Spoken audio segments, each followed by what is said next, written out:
Are you a marketer or business owner thinking about starting a content strategy, but not sure whether to begin with a blog, a YouTube channel, or a podcast, or even a mix between the three? In this video, I go through the pros and cons of each, as well as which would work for your business. So let's get started.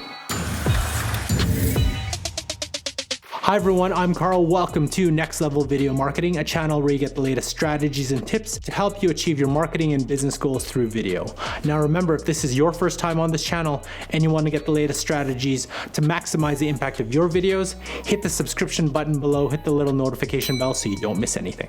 So I've developed successful content marketing strategies for each, starting with a blog back in 2013, with my very first podcast in 2014, and a purely video content marketing program in 2017. My recommendation to you is play to your strengths. Which one are you most comfortable with? Are you a better writer? Then start a blog. Do you feel better talking? Then start a podcast. Do you shine on camera? Then start a YouTube channel. There are different strategies for all three, and you can definitely be successful in any one of them.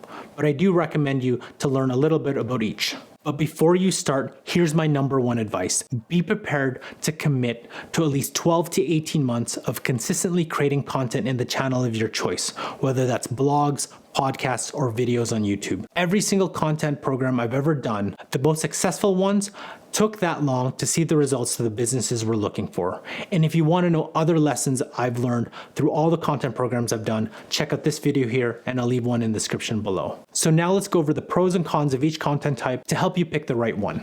So let's start with blogs. And for the pros, the first one is it's really easy to get started. It's easy to develop a website using Wix, Squarespace, or WordPress, and it's easy to start writing. And remember that SEO still requires written content. So just as long as you're consistent and understand the fundamentals of on-page SEO and link building, you will rank. And if you want to learn more about the fundamentals, Neil Patel has a great video series on YouTube for anyone who's just getting started. I'll leave a link in the description below. Another pro of written content is that it can be changed or updated at any time. In fact, a fundamental practice of SEO is to regularly update your content. So let's talk about cons. And the biggest one out there is that there's over 1 billion blogs. That's one blog for every 6 people. Definitely harder to stand out.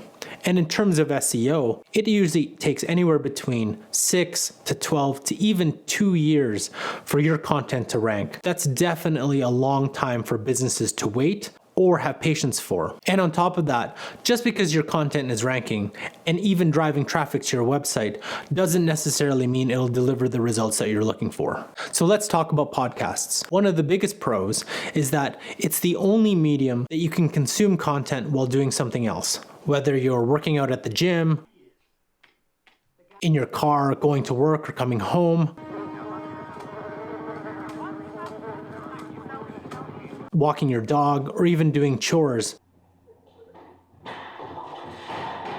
You can listen to a podcast while doing any of these activities. And it's one of the fastest growing mediums. For example, 55% of the US population listened to a podcast in 2019, up from 50% in 2018. 24% or 68 million people listened to a podcast weekly in 2020, up from 22% in 2019. And then there's over 700,000 podcasts and 29 million podcast episodes, up 27% from 2019. And starting a podcast is really easy. All you need is a mic and a podcast hosting platform like Anchor, which you can create free. So let's talk a few cons. The first one is it's a little bit more difficult to promote a podcast. Yes, you can run your paid ads to them, but ideally, the number one way to actually promote your podcast is through word of mouth. It's the best. It's by having your guest promote the podcast, as well as other podcasts recommending you. Furthermore, there really isn't an SEO play for podcasts. Yes, Google is incorporating more episodes into the SERP, but to actually have an SEO program dedicated specifically to podcasting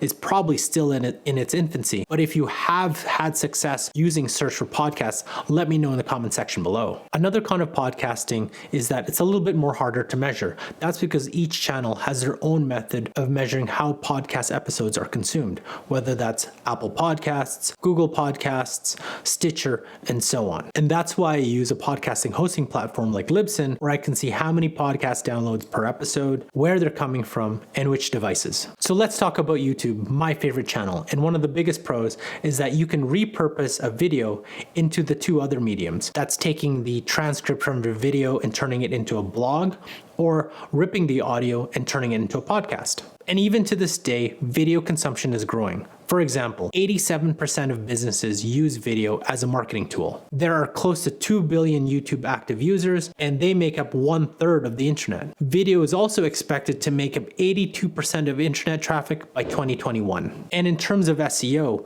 it's actually a little easier to rank on YouTube than it is on Google. On Google, it'll take you anywhere between 6, 12 months, or even 2 years to rank. It's been 84 years. While on YouTube, the moment you create a video, YouTube is trying to find people who will actually watch it. So let's talk a few cons. The first one is it's a little bit of higher investment. Yes, you can use your iPhone to create videos, but you still have to understand lighting, and even get proper audio. And if you want to take your videos to the next level, this is where you start getting better cameras, better lighting, better audio, and it takes a little bit more time to publish because not only do you have to shoot, you also have to edit. Then there's also the case of people being afraid to be on camera.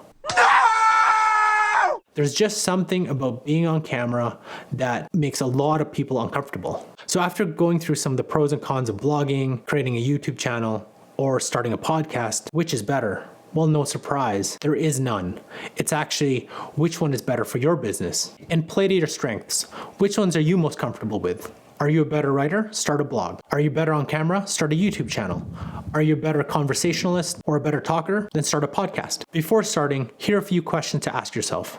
Are you going to be creating this content or are you going to be hiring out? Can you actually commit 12 to 18 months of consistently producing content, even with no return after month 4, month 6, or even after the first year? And finally, how will you measure success? Deciding between a blog, a podcast, or a YouTube channel is one of the first decisions you'll make when starting a content strategy. Another important decision is how will you reach your audience? That's why you need to watch this playlist here to learn how to promote, share, and distribute your content effectively. Thanks for watching, and I'll see you in our next video.